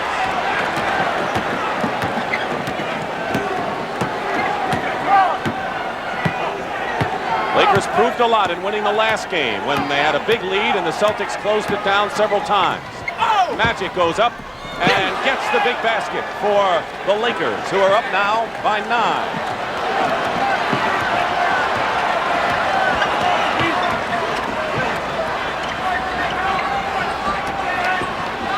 Wedman is in the game for his outside shooting. Parrish goes up against Kareem and hits, and it's down to 7, but another minute has ticked off. The Lakers will bring it up, use as much time as possible before getting it into Kareem. Into James Worthy.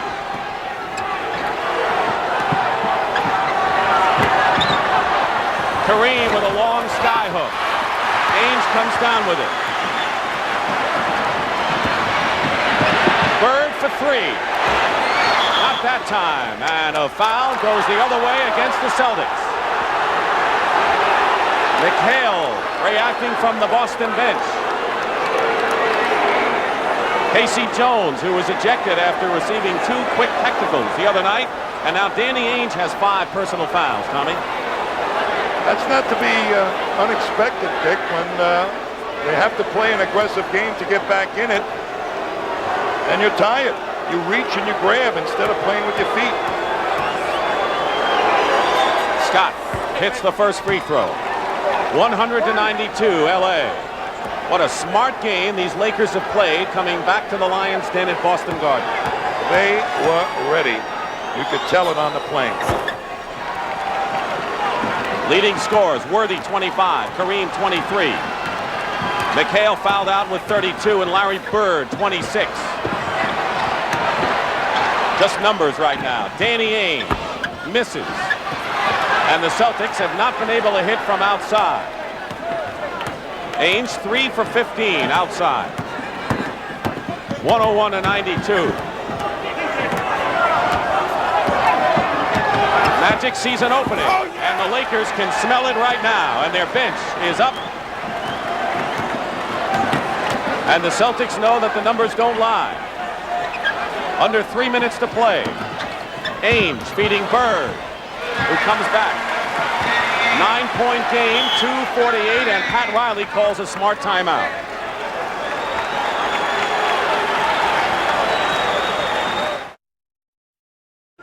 There is the Larry O'Brien Trophy, which goes to the NBA World Champion. And for the Los Angeles Lakers, they are 2 minutes and 48 seconds away from doing something that no other Laker team has done in history. Beat the Boston Celtics in a championship series. They've gone down 8 previous times. And the one time that the Celtics have lost a world title, 27 years ago, it was the St. Louis Hawks who won the championship in St. Louis, and I know you remember that one. Sure do. Wasn't very pleasant. It's not going to be pleasant for the Celtics here today. They're getting a rousing ovation to come out to play the last couple of minutes, but the Lakers have executed to perfection, Dick. Kareem, 23 points, has been a kingpin in all 3 Laker wins, and once again today. The Celtics know they have 2:45 remaining.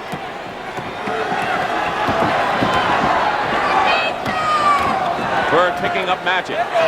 Kareem with 8 seconds on the shot clock. A desperation defense for the Celtics now. Kareem hits a big sky hook. And the crowd grows quieter. He's going to be able to play one-on-one, too, with everybody else of the Celtics going out challenging the other players. Wedman fires up a three-pointer. Scott Wedman has been doing that throughout the series, and it's now 105-97. Wind down to 8 points. Loose ball, Lakers. And Magic says, let's settle down. He has a triple-double again. And Kareem comes back again. Celtics defense broke down, Dick. And on the turnover, the Lakers will have it again. And with less than 2 minutes to go, barring some real strange happenings, the Lakers are finally going to do it against these Celtics. This man, Magic Johnson, played this season with a mission for the Lakers, and it's about to pay off. The smile will be back on his face next year. Minute and 40 to go. 6 on the shot clock. Magic is short. Parrish the rebound. Loop it to Ames. It's a 10-point Laker lead. They're all trying for three-point shots. Bird misses. And Cooper blocks out Wedman. Laker ball.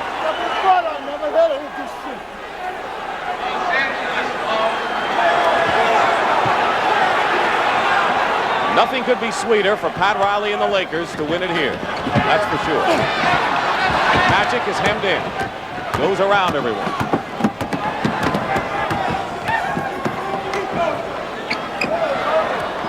(107-97), and it's as if no one is at Boston Garden right now. That's how quiet it is. That's got to be the ultimate thrill for the Lakers. Kareem hits again with a skyhook. The Lakers are less than a minute away.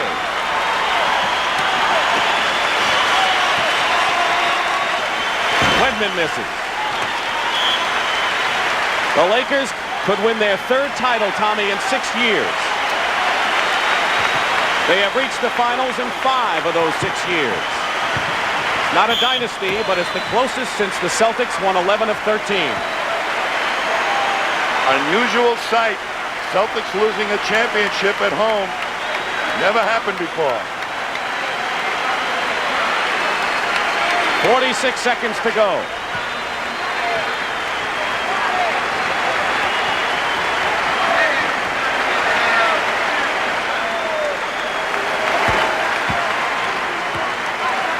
KC won it last year.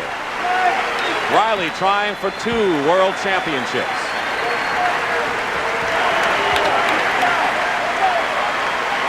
It's been an old man and a young man. Kareem and Magic Johnson. You have to have some character to win it on the road.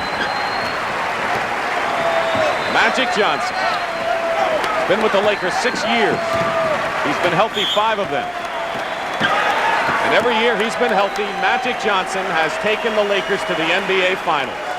And here they salute the great fans of the Boston Celtics. And half of them are applauding their team, and I think the other half that are applauding also mean to applaud the Lakers. They like good basketball here in Boston. How do you think Magic Johnson feels right now, Tommy, after last year? Well, we kept talking about redemption. He ought to be saved forever. And Kareem at 38. Steal by Byron Scott with 28 seconds to go. And misses his stuff. Lakers are all standing. Ames keeps trucking, and Dennis Johnson is fouled. 5 times in the last 6 years. Magic Johnson, when he joined the Lakers, had turned them around. You know, when you win it on the road, there's not too much applause coming your way, but you sure appreciate those guys on the bench. And now the crowd begins to applaud the Lakers, and they're also applauding the Boston Celtics. Kareem is fouled out, 29 points and 7 rebounds. And Magic Johnson, who finds redemption, Tommy, as you say, a year later. That Larry Bird's going out of the ball game.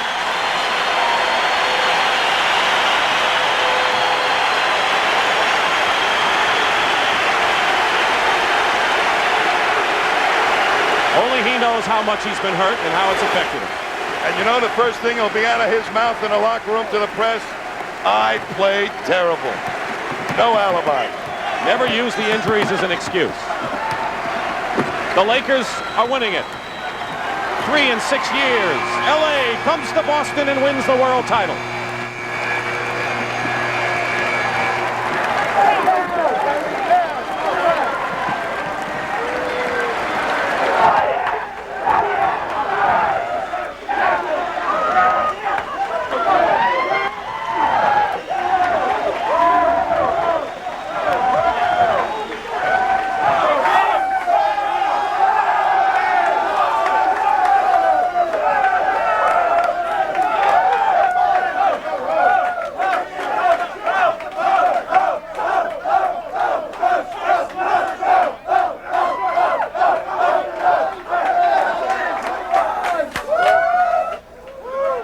And Red Auerbach and Alan Cohen walk off. Yeah, it feels good. They finally snapped the jinx. And the Lakers won it exactly where they wanted to win this world title, underneath the banners of the Boston Garden, where the Celtics, for only the second time in 17 World Championship Series play, come up second best. The final score, the Lakers 111, Boston 100. The Los Angeles Lakers have won it. To the victors go the spoils. Dr. Jerry Buss, who has put this franchise together, and the NBA Commissioner David Stern with the Lawrence O'Brien Trophy. Jerry, Coach Riley, Kareem, congratulations to the Lakers, the city of Los Angeles, and all your fans. Once again, the Celtics and the Lakers treated the world to a battle between the two best basketball teams. Here's your trophy. You earned it. You deserve it. Enjoy it. Hey, look at this! What? This has removed the most odious sentence in the English language. It can never again be said that the Lakers have never beaten the Celtics. Coach Riley, Oh, God. what was the big difference this year from a year ago? Brent, I just think that, the rebounding was much improved. Kareem, our captain, and Magic, our two leaders, led us in a very strong move. And we have a little bit of a saying that somewhere along the way, at some time, we're going to have to plant our feet, stand firm, and make a point. And we made the point. We took that parquet floor here, and all the skeletons are cleaned out of our cot. Yes! Kareem, what were you thinking 13 days ago when it was a blowout the other way and people wondered if you were not too old to come back? I just thought it was going to be a long way back. We want to just get back into it and show that we could play good basketball. We really disappointed ourselves that first day, but after that, we turned it around completely. Kareem, you were the unanimous winner of the Sport Magazine Most Valuable Player. I don't think you've ever been MVP in a championship series, have you? Yeah, I was in 1971, but everybody's forgotten that. This one has to feel, and what I want to know is, will you play for sure next year? Any thoughts of retirement now that you've won another championship? Oh, of course not. I'll be there next year, and we'll be defending it. It'd be nice to wear the crown my last year. Kareem, congratulations. Marvelous performance. And we will continue from the Lakers' victorious locker room as the Los Angeles Lakers have come to Boston and done it. One long year and redemption for one Magic Johnson. Now you can tell us just how much it bothered you a year ago when they said you choked in the championship series. Well, it bothered me. Anytime you make mistakes to probably lose the championship, then it bothers you. No question about it. You came out here early today ahead of all your teammates, and you were out taking jump shots, set shots. The look of determination on your face. No question about it. It's like we have our chance. It's a long year last year to wait for this moment right now. And so I was trying to get ready, even though my jumper didn't go like I wanted to, but I went inside. What do you think the differences were this time around for this team, Magic? We didn't make the mistakes. They came back, but we held them off every time. And last year, like when we had the lead and they came back, we made mistakes just to give them the game. But this time, you see, we made the plays that carry the games out. Magic, congratulations. Thank you. James Worthy, you were one of the standouts in this particular series. I thought you really took charge when they needed a hoop. Hey, we didn't want to play a seventh game. We wanted to end it up here. We had the momentum coming off from the last win in Los Angeles, and we didn't want to put ourselves in the same situation we were in last year. We know it would have been tough, the seventh game, so we came out with a lot of intensity, in the second half, and I think that what carried us over. They made a strong comeback, but we were able to sustain our defense and just keep the offense going, and thank God we got one. All right, James. Right now, let's cut away to the other side of the story, and here's Pat O'Brien with K.C. Jones, the Celtic coach. Pat? All right, Brent, thank you. It's a little quieter over here in KC. I know this is the interview you didn't want to do. What happened? Oh, I guess same thing that the team that's been playing against us all along is to pack it in defense against our big guys, and we just did not hit the outside shots tonight. And they gave us the shots that we wanted, with Dennis and Danny, but it didn't happen. Fatigue was not really a factor. But we did miss a lot of shots from outside. Also, Kupchak and Rambis, they did a super job of coming in there and hitting boards and getting the loose balls and the offensive rebounds. And meanwhile, Kareem is a man 38 years old that's playing like he's 25. So they just made a great effort, and their shots went in. But Worthy was a guy that kept them intact and kept them going with his outside scoring and also going inside. Coach, how badly injured is Larry Bird? Is there an excuse there? Oh, that's no excuse. No, if he's out there in uniform and he's playing, then that's it comes with the territory. And that's what about the 2-3-2 thing? Quickly. 2-3-2. That's one of the biggest negatives about repeating along with other things. But I don't like that format. You spend a week and a half in another city for 3 games, but that's part of the game, so that's not an excuse either. They played great, and they're the better team, and they're the champions. All right, Casey, thanks for joining us. Great season. Sorry about today.